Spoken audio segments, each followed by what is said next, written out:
find it to direct them to information like the email and stuff, we can post it after. Yes. Or you can say it now. Oh, right away. Totally. Are we live? Whenever you want to. Not yet. It's not coming out. I always don't remember that off. So. Yeah. Gotta plug it, man. Check your phone. I think now. Yeah, it says live. Good evening, everyone. Sorry about that. We didn't realize that we were live. This evening, as you might have already known, because I've been telling everybody, we have Oliver Mair, Consul General to Miami, on the show. And he's going to share with us his vision that he has for the Diaspora, for Jamaica, and for lots more. So we ask you to welcome Mr. Mair, and we're going to open up the floor to him as I speak. Welcome. Welcome. All right, great to be here. So the responsibility is actually for the southern United States, 13 states plus Bahamas and the Cayman Islands. And we have a team of 60 members at the consulate. And yeah, first of all, I just want to start by recognizing them for the great work that they have been doing in the community. And also, I started in October 3rd last year. And I really want to say a big thanks to the community for really welcoming us. My wife, Tanya, my daughter, Serena, we came here. You know, it's not always easy to pick up bag on pan, right? You know, leave your yard and everything, come to a new territory. But the community has been particularly welcoming. Even things like my daughter getting into school. The first week was very challenging, and we got a lot of support from the community, people from in the educational field. They were there to support us. How old is she? She's 12. Okay. She's 12. So in Jamaica, she was at a small Christian school, Emmanuel Christian Academy, and she had just passed for Immaculate, and she was there for like 2 weeks. So she came up, and so the first week in that particular school didn't go as well as we would like it to, and so we made that little shift. I know she's very happy, doing well in school. Very good. Very Very good. I'm surprised you got her to move. Yeah. Well, she has to go with her parents. Yeah. But that's a big move, moving from a Yes, country, one yes. country to the next, Yeah. it is, and being it is. 12, leaving all your friends behind. Yes, I know Yes, normally yes. it's their friends. Like, Mom, how could I move? How are you moving Exactly. me from my friends, Yeah. Dad? What are you thinking? Yeah. Trust me, I got that. I I'm got that. sure. I don't could you do this Sure, to me, you know? right. So Yeah. before we dive in, we're going to do some introductions because we're so excited to have you. We Thank haven't you. even introduced ourselves. So I'm Dawn Wilson. Welcome to the Caribbean Edge. And of course, we're absolutely excited to have you here. I'm Cheryl Ann Marshall. Thank you for joining us, ladies and gentlemen. And I'm Fabian Lyon, and once again we're honored to have the Consul General to Miami here, and we'll soon find out he has quite a diversified background. I'm really excited to kind of dig into that and find out all the great things he's done.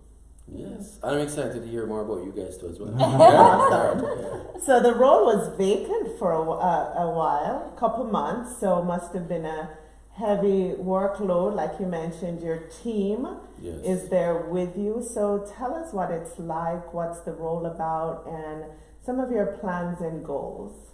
Okay, great. First of all, my predecessor, Franz Hall, a friend of mine, so he gave me an extensive briefing before I came here. And, you know, since I've been here, you know, one of the first things we decided to do was to meet some of the leaders in the community, move around, find out what's happening. I had some ideas before, but I wanted to engage the leadership, find out what are some of the needs, some of the concerns. And it's an ongoing dialogue, but certainly right now, one of the things that we're focusing on is supporting some of the government initiatives in regards to health, education, youth engagement. Those are some of the big areas. So, and one of the main areas, of course, is in terms of commerce, driving business, both within the Jamaican community as well as to Jamaica and facilitating Jamaicans who would like to invest up here. For example, there's a Jamaican company who recently paid a visit to the consulate. They were just paying a courtesy visit. Right. And we were able to, just because of the relationship we have in the community, we're able to facilitate them meeting a very large distributor, and now they are now in most of the Walmarts and Publix in the southern United States, based on that relationship that was established. So we like to see ourselves as facilitators. And then there was another company who was also looking to invest in a smaller company. We were able to facilitate that. So I think part of our role here is also to ensure that we look out for the interest of Jamaica and Jamaicans in the community. In the area of health, a major program that we're working with now is called the Adopt a Clinic program. Okay. In Jamaica, there are 320 clinics island-wide, and there's a target to have 100 clinics adopted. And we have decided to take that on as a project here in the Diaspora. There's the Diaspora conference that's taking place June 16th to 19th. And we want to target having at least 55 clinics adopted before that date. So right now we're working very closely with the community here. In fact, I was on a program last night, and the person who invited me, he visited the consulate. I can't call his name, Duke of Earl. And he came, he was quarreling about the healthcare system in Jamaica. And rightfully so, there are a lot of problems that are there. And healthcare is a challenge. And I said, Duke, you're making some very good points. Here is a program here that you can get involved in. And kudos to Duke. After he was finished cussing, he heard about the program. He said, all right, sign me up, right? And, next week we go down, we're going to do some outreach programs. He actually adopted a clinic in Mount Salem, Montego Bay. So we're going to do some outside broadcasts from there. At the end of this month, I go to Atlanta, and we'll also have introduction of the program, the Adopt a Clinic there. It's a program coming from Ministry of Health, as I said, and we'll also have an investment forum series that we're launching, which starts tomorrow. By the way, guys, feel free to interrupt anytime I'm chatting too much, right? Okay, so hold up 1 second. I want to ask our assistants here that are helping us out here technically. I think you're saying that we're not broadcasting? No, we're not live. We're not? That Fabian stuff. Okay. It started. It started? Okay. I'm not seeing anything. I don't know if you want to check. Fabian, can you check? Yeah, sure. So let's hold up 1 second and see what's going on here. Can you pass me my phone? Let me see what's going on my phone. Sorry for that, all. Yeah. A couple glitches, man. We'll get it We right. are live. We are? Yeah? It's on Oliver's phone. Yeah. Okay, so sorry about that. All right. No problem. So, Oliver, I have a question in that regard. As far as adopting a clinic, just tell me some basic criteria. If somebody hearing this now is interested, what do they need to do to qualify? Okay, so typically, $8,000 US is the amount, between $8,000 and $10,000, and they normally ask for a 3 to 5 year commitment for the clinic. We have a contact number that persons can call, and then we will furnish them with an official document. There is a MOU that is signed for the clinic, so it's very easy. The Ministry of Health has dedicated a couple of individuals just to work on that program. So literally, as persons say they're interested, we have somebody who jumps in right away in terms of the support and the follow-up. So to the listeners, you can just jot this down. The telephone number 305-374-8431, that is to the consulate in Miami. And you can visit you can email consularinfo@jamaicacgmiami.org. All right, so and we will certainly send you the relevant paperwork. But you get to choose the clinic that you would like to adopt. Right. Persons are, so far the feedback has been good. Persons are excited about it. And if somebody's from Clarendon, they may decide that they would prefer to adopt a clinic in Clarendon or if you're in town. And what are some of the benefits to adopting the clinic?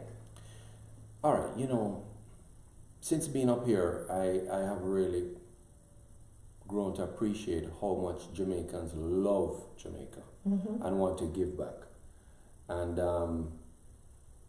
I have just seen a total outpouring just from my 5 months here. How much, each day Jamaicans look to get more and more involved, right? And I forgot the question you asked. The benefits. The of benefits, them, right? So you get to have this as your baby. Right. In other words, so this is your clinic. Right. So in addition to just the monetary support, which will be used for things like infrastructure, improving some of the medication there, the facilities. I mean, you get to own that clinic. When I say own, quote unquote, right. own. This is your baby. If you want to do some additional stuff, so you get to give back. Exactly. And that was a point I was trying to raise earlier. But, people want to give back. They want avenues. Here's a very practical way. It may be that a particular media group, who just happened to be interviewing me at this time, just the spirit leads them, and they say, oh gosh, we would love to get a further edge by taking a clinic. So they move forward and say, no, it's the appointed time, they adopt a clinic. So, very easy for persons to get involved. Some individuals could pull together and also adopt a clinic, So it's a good avenue for people in the diaspora to really rally around, make a big impact, because healthcare is definitely one of the areas that we want to see an improvement in. Okay. And you also have a Invest Now series? Right. So the first in the series is taking place tomorrow. It's going to be at the City of Miramar, the Commission Chamber. It's going to be at between 6 and 9 p.m. tomorrow. Okay. Right. And basically what we're doing, we're going to be having some presentations from Jamaica, speaking about the investment opportunities. We'll have a company flying up from Jamaica, speaking about the investment opportunities that exist. We can't solicit investment in these forums, but certainly we can speak about the exciting things that are taking place in Jamaica. If I may, Jamaica has had 16 consecutive quarters of economic growth. Okay. We've seen a boom in our tourism industry. Last year we welcomed 4.3 million visitors to our island. Tourism is now accounting for $3 billion to our economy. Right. We're seeing interest rates very low. So what is happening is that if you were to put your money on fixed deposit, perhaps you're getting 2%. Gone are the days in the past. I enjoyed fixed deposits at 50%. So what is happening now is that companies have to move funds from off of these traditional instruments and now go and invest in new companies. And as a result, what's happening now is our stock market has been the top performing stock market in the world. Wow. This is not just us saying it. Bloomberg has recognized us as a top performing stock market in the world. Okay. So and in addition, our debt to GDP ratio in 2009 was at 147%. Right. We just closed the year a little under 100%. Wow. And it's projected, it's awesome. And it's projected in 5 years that we will go to 60%. Well, we're so glad you came on to tell us this, because we don't, in our day-to-day lives of going to work, school, raising kids, we don't have it, which is why we have the Caribbean Edge to bring you on. You touched on something though, tourism. So I'm impressed by the numbers. I think we all are. Yes. But we have this fear, some Jamaicans living abroad, of going back home due to the crime rate. Right. And the various, obviously crime happens everywhere. But what do you account to those numbers still increasing? And what can you tell us Jamaicans living abroad? Some of us really love Jamaica and want to go home, no problem. But how can you put our mind at ease that Jamaica is still the place to go? Yeah, very good question, and not an easy answer, and I won't pretend to have the answer to it. Fair not, we have this issue in Trinidad. Yes. Thank you. So you're not alone. You're not alone. If that will make you feel any better, you are not alone. Yeah, and it's an issue that is well discussed in Jamaica. I would start by saying that we have seen a 21% reduction year over year. Mind you, a lot of that was driven by some of the state of emergencies, some special focus, both with the army and the police working together. Right. And we've seen a reduction, so that's good news. That's the first thing. On a general note, the crime, luckily for us, has not been random. It's, and I say lucky, quote unquote, right? Right, right. Absolutely. Yeah. Gang related? Yes, gang related. And they have been in specific zones. So what that has resulted is that there has been an opportunity for persons, the police force, to target specific areas and to use intelligence to drive resources towards fighting crime in a specific way. We believe that, and I should also note that the incidence on tourists is below 1%. Minimum. It's one of the lowest in the world. Minimum, yeah. Mind you, we don't want any incident at all. Right. Okay. Of course. One of the things that we believe is important is to work also on the other end of the scale in terms of more education and providing more support for youth at risk. And in that regard, there have been a number of programs, and the private sector has stepped in. For example, we had an initiative up here that we supported here as a consulate with LASCO. They have a program where they're identifying youth at risk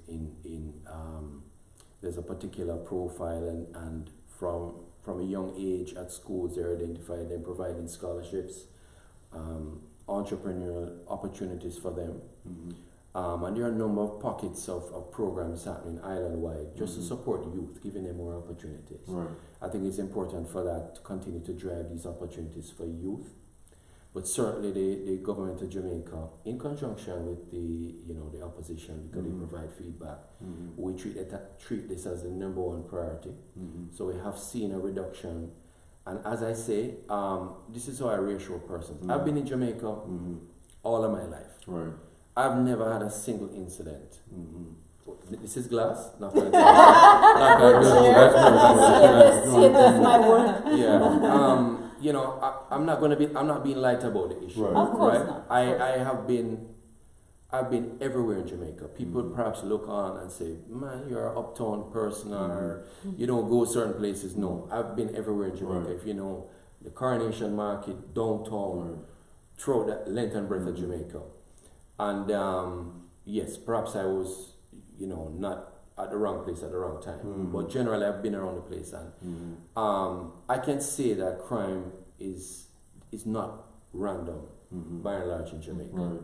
So I think people can feel assured coming to Jamaica. There are a lot of exciting things, developments happening. For example, in downtown, where persons were afraid to go, we were saying, hey, we will have companies that are moving downtown. Digicel move downtown. We have Grace Kennedy building up a new facility. Our foreign affairs offices is moving downtown. We have the Victoria Piers has been fixed up, renovated. Persons are going down there. This is it's a hot spot now. Before I came up to Florida, I went to Ribbies. They have a nightclub down there, with my wife's permission, right? With your wife's permission. So I went there, and I couldn't find parking. Right. The place was rammed out. And it was a lot of uptown people. No, not to say uptown people are better than anybody else, but there was a level of comfort for persons to go down and enjoy themselves downtown. That's a positive sign for Jamaica. Yeah. And what we're finding is that more and more persons are feeling comfortable coming to Jamaica because the tourism numbers, the 40% of the persons who are coming to Jamaica are repeat guests. So what's that saying is that they had a very good experience and they're coming back. That's very good for us. So even when we have had incidences of flare-up of crime, or tourists say, listen, they're comfortable, they're coming. But crime is still a national priority for us. I have a question for you. How it seems like the crime is really a stigma. It kind of feeds into a stereotype of Jamaica. Do you feel like the good news, which you cited earlier, for example, the stock market, the private sector, an upswing, do you think that gets overshadowed, and do you think that the good news gets reported good enough? And if not, what would you ideally like to see in terms of more good news coming out of Jamaica? Yeah, I think you have almost made a point in your question. Right. No, listen, I consider myself, I would like to consider myself the good news ambassador. Not making up good news, but certainly sharing the good news that's there. You know, there's a lot of good news happening in Jamaica. And I feel sometimes for some reason, we hold back on it. Lots of exciting things that are taking place in the island that I think each of us need to see ourselves as ambassadors for the country. And every day we have an opportunity to speak to somebody about Jamaica or our island that we love so much. And we can share what's happening. We can share the growth. Because whether we share it or not, other people are seeing it. Other people are knocking on the door. They're investing. They're investing their money in Jamaica. People are visiting. They're visiting for a reason. They're visiting because they're comfortable. They've had a good experience. And I think in this day and age where social media, what tends to go around is that if there's an incidence of crime, it hits our phones right away. So people naturally get afraid. But if you hear that Jamaica has the top performing stock market in the world, nobody sees that. They quickly move on to, but what's happening with this or what's happening with that? Oh, it's evidential because we did not know that. You just informed us of that. And we are on social media. I'm on social media all the time because promoting is part of what I do. And I hear about the crime. But I do not hear about everything that you are talking about here. Which is why we're having these conversations to discuss the beauty of the Caribbean, in particular Jamaica. So tell us about your particular role so that our viewers understand what your role is, and should they need to seek you out, we'll definitely post a lot of the numbers and websites that you mentioned as well. Right, and the listeners would not be privy to this, but one of the key members of our team just walked into the studio, right? Cheryl Winter, highly respected in the community, doing a very good job, and I just want to acknowledge her. There's Vance Carter, who's been here for years, and the entire team of the consulate, 16 members, who continue to make us proud every day. Please remember the question again. A lot of questions today. The role that you play with us. Okay. So first of all, things like our passport, renew your passport, persons looking to get a work visa to come to Jamaica, looking to become citizens. We have a whole section that deals with that. We also deal with other consular issues like, students up here, persons who have been incarcerated, persons that we call involuntary returnees. We have to manage that whole section. Deportees, right? So we do prison visits for nationals up here. Persons having issues will reach out to us. We, can direct them in terms of support. Certainly representing the country at, different events. We have a lot of diaspora events that take place right throughout. And for example, last week Friday I was at 5 events alone. Wow. So it's quite extensive.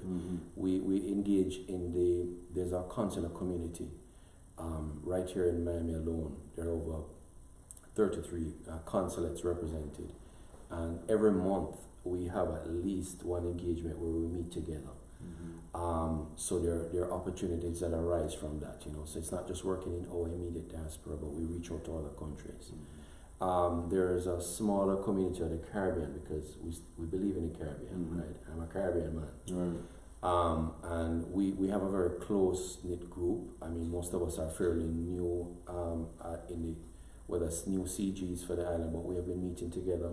We support each other in our initiatives, and they don't know this yet, but I'm going to be inviting them shortly to come to the council for breakfast, right? Okay. They don't know it yet, but keep it a secret. We'll try. But we have a very good relationship. We have a very good relationship. We work together with them. Certainly facilitating commerce is big for us. We want to drive investments to Jamaica. We're facilitating the improvement of the livelihood of Jamaicans up here. Right. So whatever initiatives we can do to support that. Because part of the initiative tomorrow, we'll also have a gentleman who will be presenting on taxation issues. And that's really just supporting the community to be ready for the tax season coming up in March. Right. You know, the diaspora is big for us. There's a diaspora rep, Mr. Wayne Golden, for this particular area. We work very closely with him.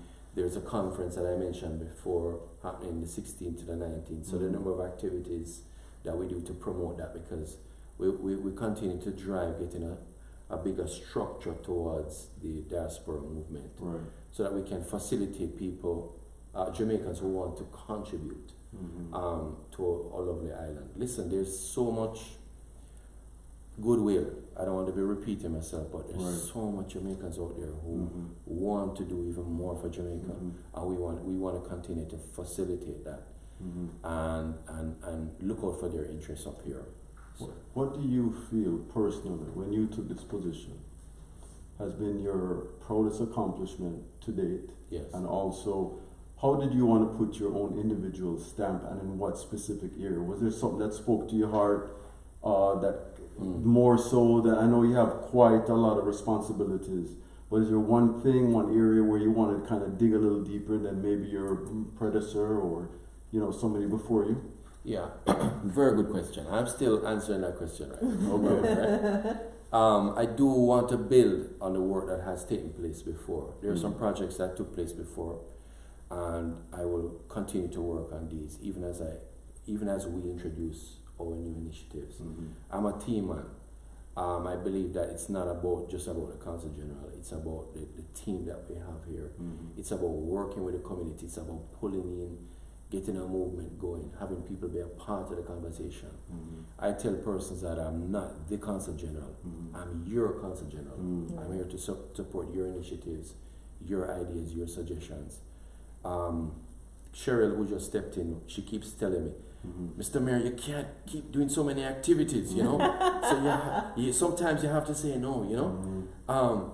But you need to start saying no to some of the activities. But sir, here's an activity you must do. And she provides me with more, you know. Well, I'm glad she had you pick the Caribbean edge as one of them. Yeah, you know. But I would say there's a major project that. There's a major project that we are working on, which I don't want to speak about yet. Right. But certainly, I'm a culture man. Anything with culture will receive a smile from me. Okay. Right. I love the arts, and you know, reaching out and supporting issues of culture will always be something that I am passionate about. Right. Commerce, youth involvement, because you know it's. We as first generation persons from Jamaica, we're naturally connected to Jamaica. But as we have our kids and they have their kids, there's going to be less affinity to Jamaica. And so part of the challenge that we will have is to keep pulling them in the fold. Well, which leads me into my question for you. When you told your daughter that you had this vision, that you had this mission, that this is what you wanted to do, did you have to explain to her why is it that you were doing this? Did she understand what your mission and vision were about? And part two of that question is, what about your wife? was it hard to convince both of them Very. to do? Oh, wow. Extremely hard. Wow. No. Listen, it was a new experience for all of us. And I think we've been embracing it as an adventure. Right.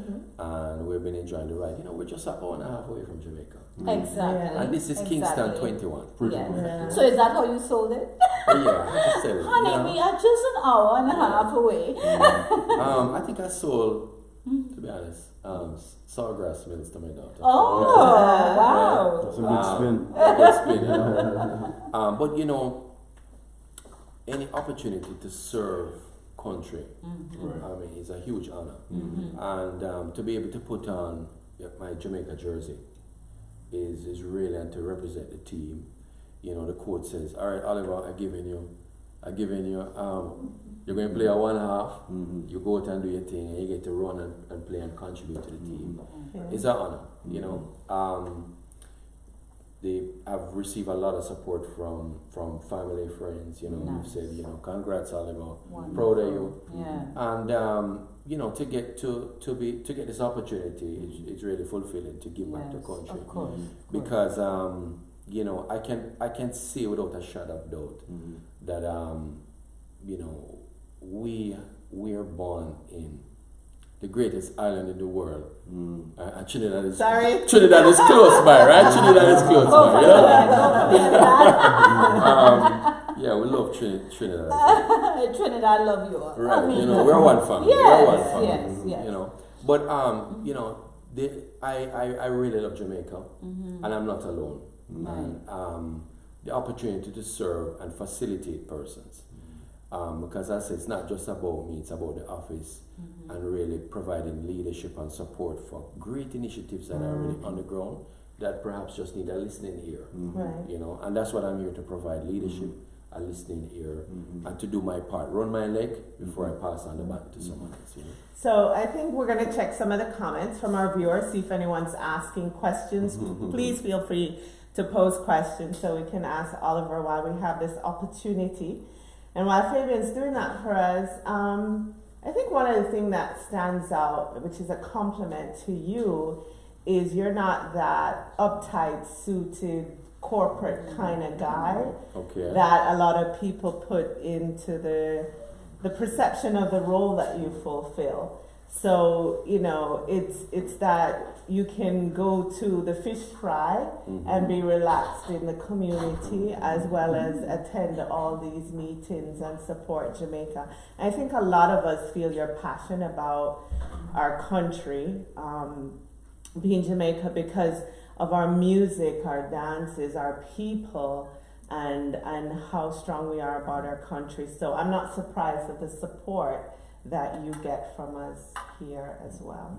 So, but a lot of it is who you are as a person that we've seen so far. Thank you. So thank you for your hard work and your team as well. Yes. Oliver, speaking of your love for the theater and the arts, we have to talk about your background. Yes. And you were an actor. Yes. And just tell me about any other roles that you played within the arts, and how did that, if any, shaped who you've become? Kind of did it in any way steer your path to where you are right now? Good question. So I've been involved in the arts. I was with the university singers, albeit I hold a good tune. Okay. I'm You weren't singing lead? You never took the lead? I think, listen, Mr. Dexter, big up, sir. He did give me a couple solos. I don't know if it was out of pity. Right? But trust me, I relished the moment when I got my solo. Okay. Yeah, I made the most of it. Right. And I did do a lot of begging before. Every time they said, who's going to do the solo? My hand was up, So finally he gave me the solo. And I remember the first night I did the solo, the whole university singers clapped me afterwards because they were so excited that I finally get my boss. Right. I was with T.C.E, Jamaica Musical Theatre Company, where I played Aladdin. Played in Aladdin and Cinderella. I played a prince. Yes. My first play was actually when I was at Vast Prep. I played Fuzzy. That's when I had here. I still can't remember my lines. They call me fuzzy because I am fuzzy, covered all over with hair. If you look quite close, you will see that I have a lot of hair on me. I was one of the doobies.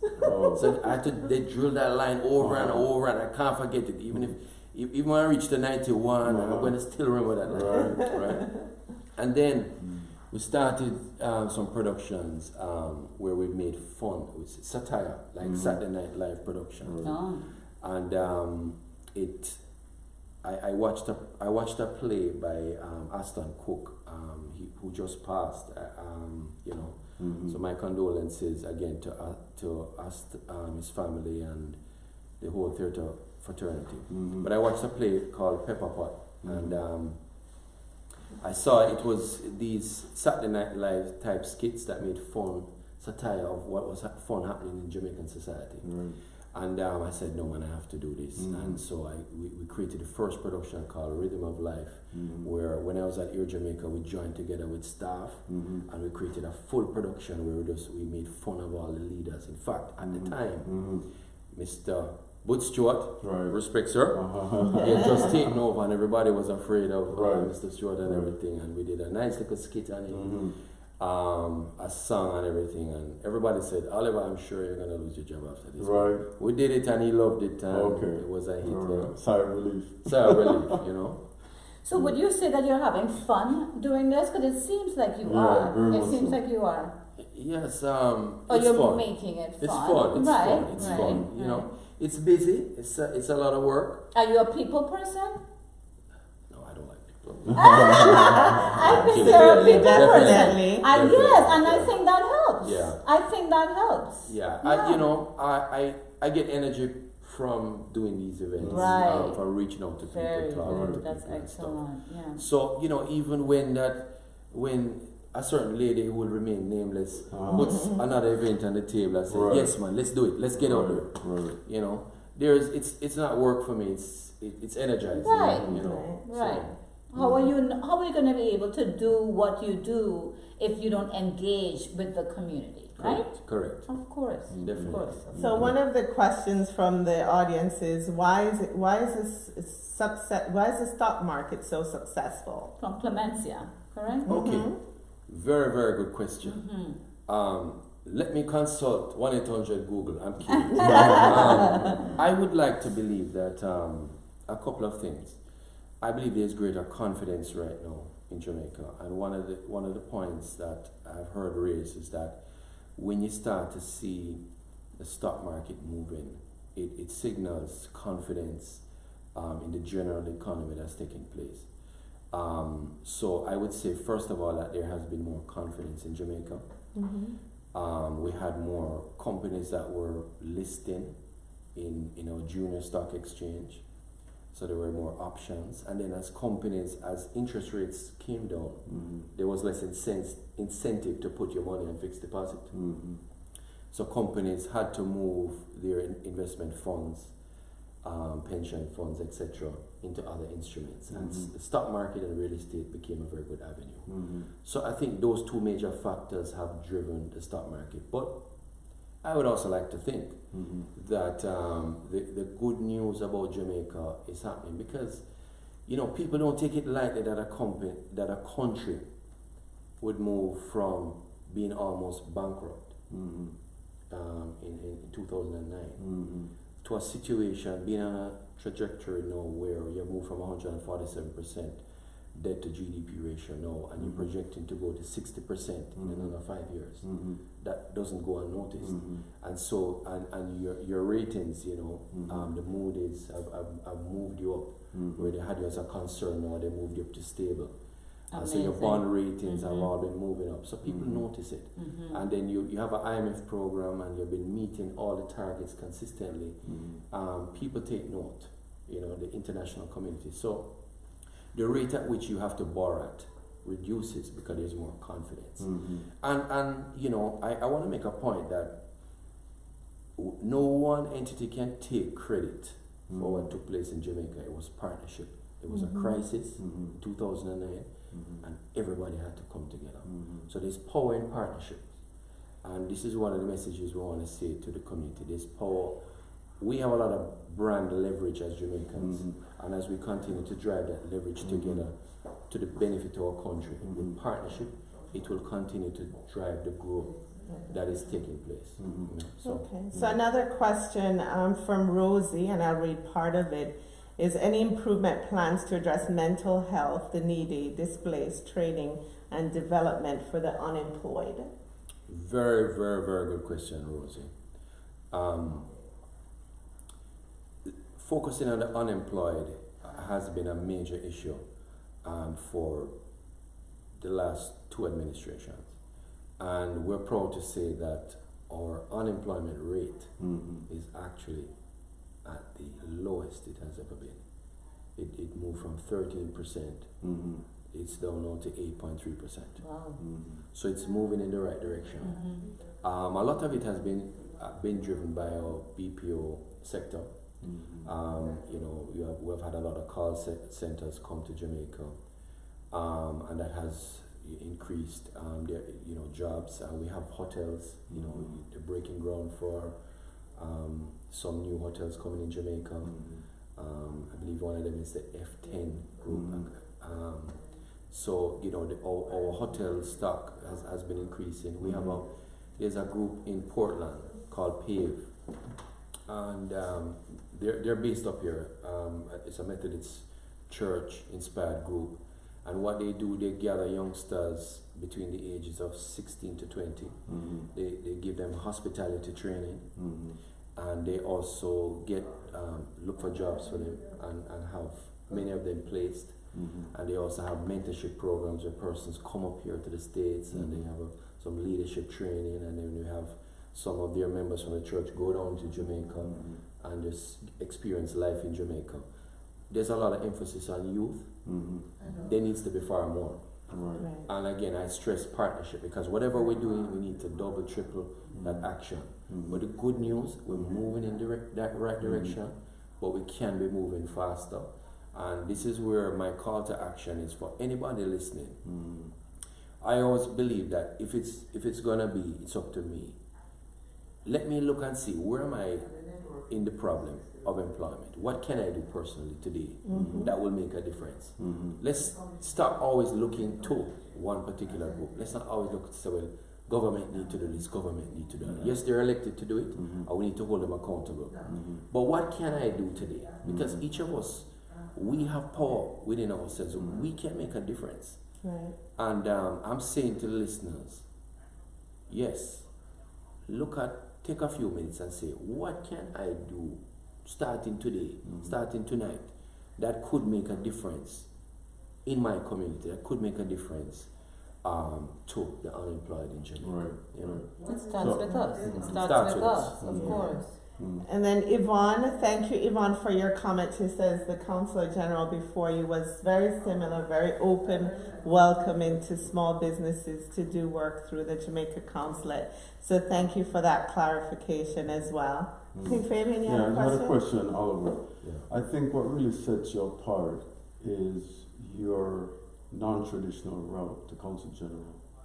And what a lot of people might not know is you were actually a flight attendant, I believe, at one time. Yes, correct. How do you explain your meteoric rise from flight attendant to where you are now, and how would you describe it?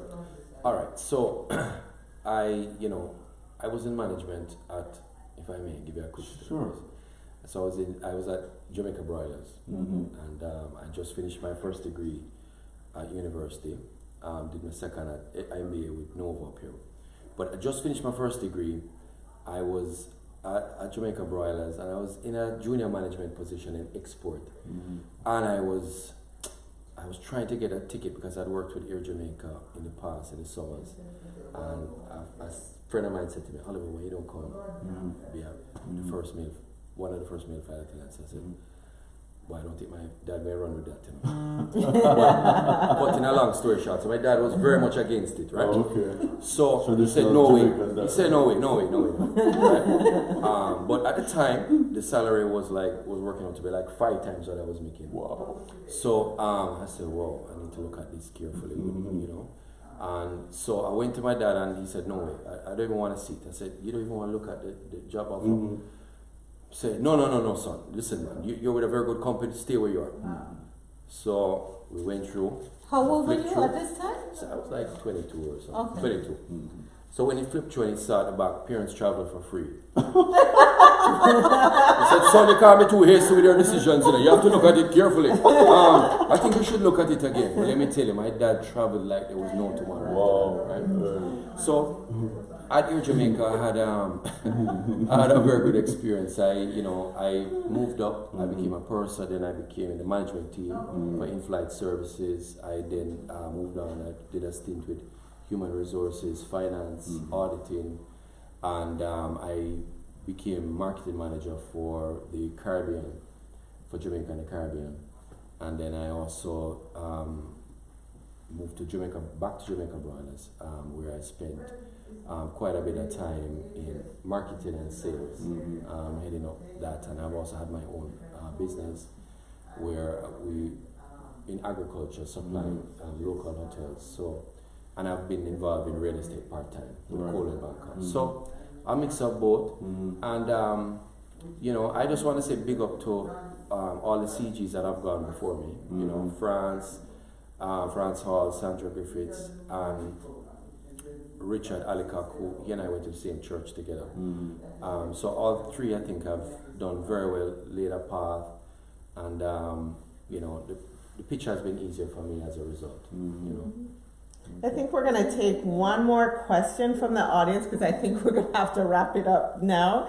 So Joan Virtue Taylor, are we satisfied with the outcome of the lottery scam, or should we be worried? I think the scammers in Jamaica, it's an ongoing issue. Can never be satisfied. And just like we can never be satisfied until there is zero crime. So, but the scamming has been a big issue, big issue, and it continues to be something that both parties have worked on assiduously, and it has involved other governments working together to see how we can stop this very unfortunate. I can't find the right word, but definitely something that has, an element of our culture that we don't want to see at all. A lot of work has taken place with that, but there's more work that needs to continue happening. That's part of the main reason for a lot of the crime that's taking place in Jamaica. It's related to the scamming. And ties in. Yeah. But we saw in the news where the government absolutely cooperated with the U.S. to put an end to a lot of the scamming that was going on as well. Yeah.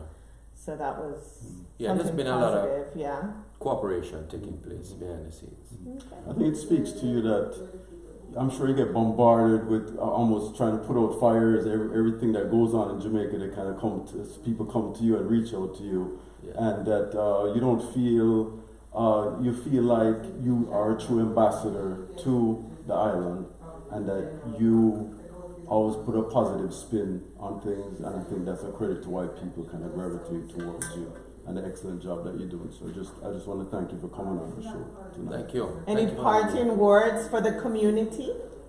Well, I just, I really want to say thank you again to the community. I'm not just saying thank you for thank you's sake. I mean, I've really been embraced by the community, and I don't take it for granted. I believe in the words thank you, especially when it's deserved. So I really want to thank you again, community. Thank you for your support.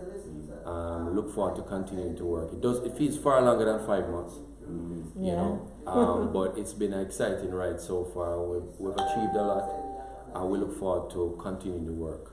Right, and I have an open door policy. If I haven't gotten to you yet, I will.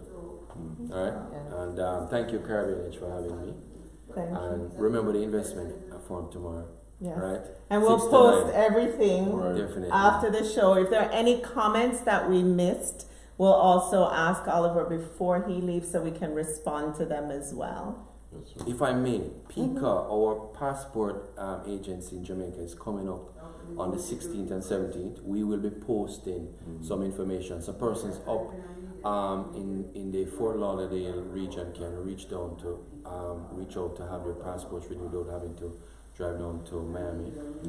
So they'll be out there for 2 days, the 16th and the 17th. We'll be posting some more information with that. Okay. But once again, guys, thank you very much. Thanks for having me. It was really my honor being here. Thank you, sir. Thank you so much for accepting our invitation and coming here and sharing with everyone what your mission and vision are. And we want to thank you, ladies and gentlemen, for tuning in.